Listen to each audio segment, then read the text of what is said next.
So a lot of the characters you voiced, which one is more of your personality? Which one represents you more?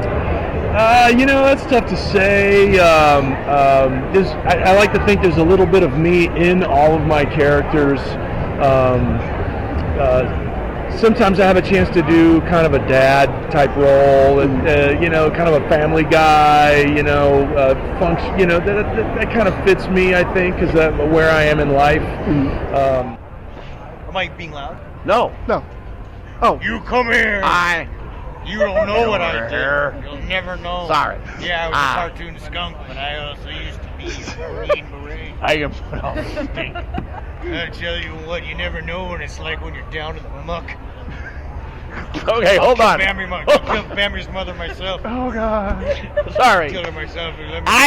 Not only have I seen many shake tattoos, but I gave someone a shake back tattoo. Oh wow. Yes, a tattoo. I feel. I did my lines and I waited on my check, just like every other episode. What do you mean how I felt about it? It wasn't like they were dropping N-word bombs like the show he's referring to over there.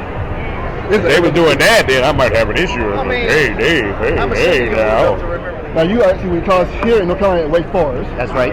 So, is there experience while you was in college on the radio station? You was a manager on go to your show? No, I mean I was station manager at Wake Radio, which was the Wake Forest student-run college station at the time, and it did a talk show, and I was just always interested in media and performing. So I think it gave me some skills on a microphone, but other than that, I think it was just sort of frustrated performer just trying to find an outlet, That's find his voice. Well, Yes. I grew up in the South, in Fayetteville, Georgia, basically in the woods.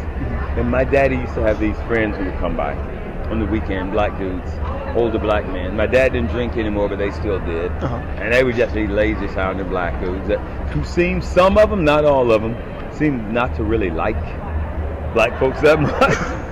And so I just kind of stole from those guys, I just slowed them down a little bit, make them more southern and more slow like that, but taking that attitude from those dudes who sang around my dad. We had lasers, okay, for the last 4 or 5 movies, and I did not say anything to anybody. You were very quick, kind of rude to my mom, big mistake. I didn't box yet in those days, good thing I didn't, okay? Anyway, so she called my agent, this guy from New York. He came running right away, and she told him about Disney. And remember, we didn't know anything about it. He said, "Oh, he can't do a cartoon to spoil his career, blah, blah, blah." Really rude to my mother. Famous story. My mother turned to me and turned to him and said, "Johnny, what do you think?" "I'm going to do it." He turned to me and said, "Neither one of you are right. You ain't going to do it." From New York. I remember this. I had her anger. I fired him. Sure. I'm 5 years old. I fired this guy. 5-year-old fire. You're smart. That's a good. I have a banner that's kneeling down to me. I tell you, is that not fabulous? It is. It just chokes me up. Yes. With Dragon Ball Z and all the anime, but what world would you want to live in, anime-wise? Ooh, wow, what world would I want to live in, anime-wise? That is a good question. Well, Gundam Wing was a wild series I worked on, but I don't think I'd want to live in the world of the fighting robots.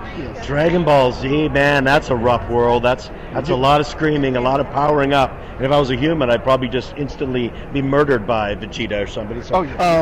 So you was in Everyone Has Chris as a young child actor. Yes. How was that experience? It was awesome. I mean, it was all my teenage years. It was like 13 through, 17, almost 18. So it was a good, formative time, as it is for most people. But I just have fond memories of that entire experience of just working with the other really good adult actors, and then also working with the really good young actors like Tyler Williams and things like that. Yeah. Okay. And on Phineas and Ferb, I have voiced Ferb. Well, when he talks, which is very profound. Yes, as it turns out, he does speak. Oh, I just thought because he had the accent and everything. Yep. Yeah. All right. So first question, what got you